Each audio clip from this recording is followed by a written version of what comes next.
we got some roster news around the New Orleans Saints.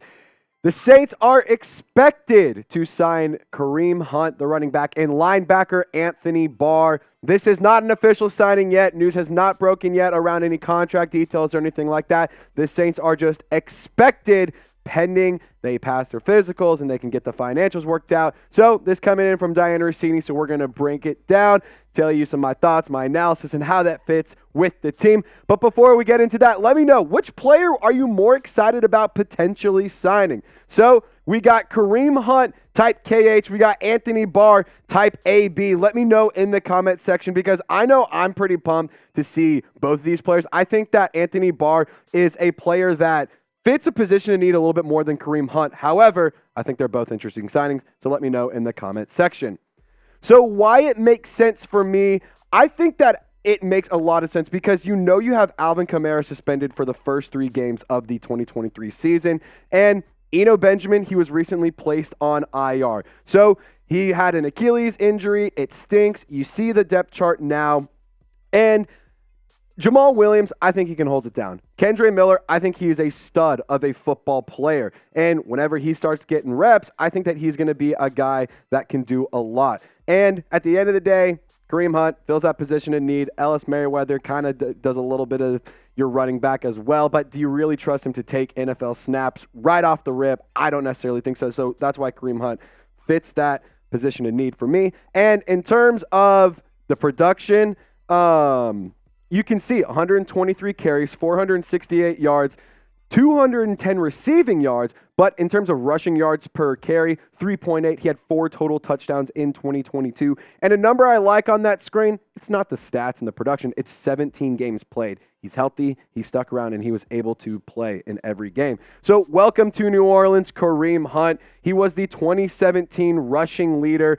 He had 1,327 yards. That was back with the Kansas City Chiefs. And I think that he will be a good fit for this New Orleans offense because he is a pretty good, ground and pound kind of guy, but he's also a solid pass catcher that's unselfish, that can move the ball around and can do some pretty good things. So what will his role be after week 3, though? That's my big question because I do know that Kamara will be back in week 3. And honestly, I got to give a quick shout out to our new guy, Jake Chipper, some on-the-fly graphics building. Look at this new picture that just dropped. Kareem Hunt, first look in a Saints uniform. Shout out to the new guy, Jake Chipper, for popping this up on screen, finding this on Twitter as we were filming this video. But my question to you is, what happens after week 3? Is Kareem Hunt going to stick around? Is he going to still be a player that has a role with this team? And I also want to just say this. Don't forget about Taysom Hill. Taysom Hill is a very significant weapon in the run game. And in terms of his career rushing stats, 1,758 rushing yards, 119 first downs, 23 touchdowns. He has an average of 5.5 yards per carry and 21.7 yards per game. So do you really want to risk losing that kind of production after week 3? So that's something that I'm interested to see, and I'm interested to monitor what the Saints do throughout the season. I'm excited to see him in the preseason this weekend, and we got a little bit of fun updates around the preseason and whatnot as well. But guys, subscribe today because when breaking news happens, when breaking reports, updates, any juicy or notable rumors that are around the New Orleans Saints, we got you covered. So be sure to subscribe.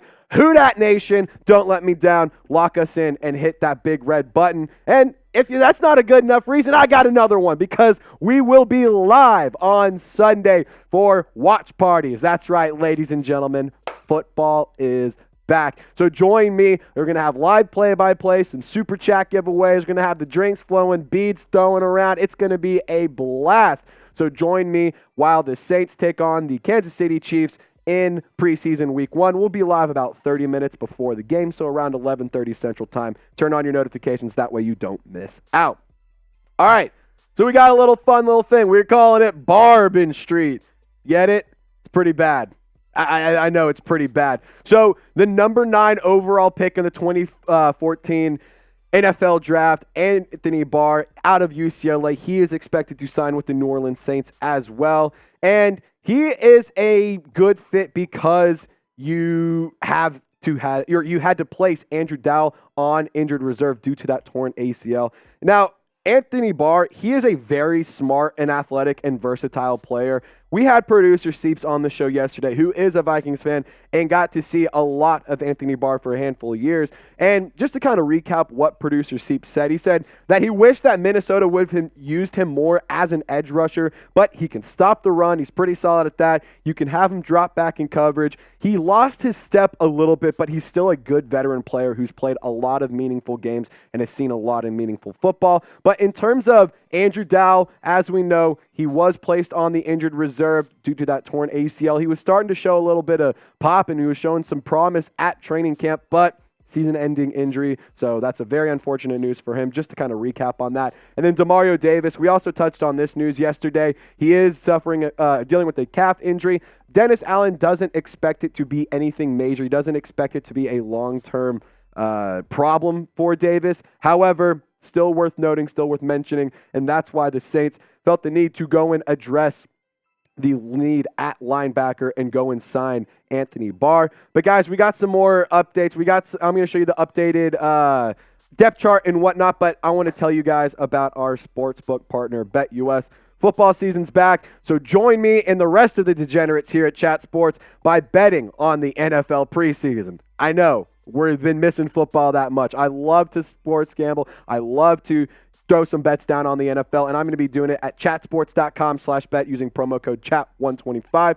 You get an 125% deposit bonus, meaning you throw in $100, they match you 125%. So you have $225 of cheddar to throw down on your New Orleans Saints. Or, you know, we got the MLB going on, we got UFC, we got fights, all sorts of fun stuff. I won some big bucks on that Jake Paul fight this past weekend, so I used BetUS. You should do the same, chatsports.com/bet. Use promo code CHAT125. All right, so just some final thoughts and the updated depth chart for you. Linebacker has been a position of need all offseason. And outside of signing Anthony Orji as a UDFA and Nick Anderson, those are the only two additions that you had made to the linebacker depth chart up to this point. And you lost Caden Ellis to those frauds and those bums over in Atlanta.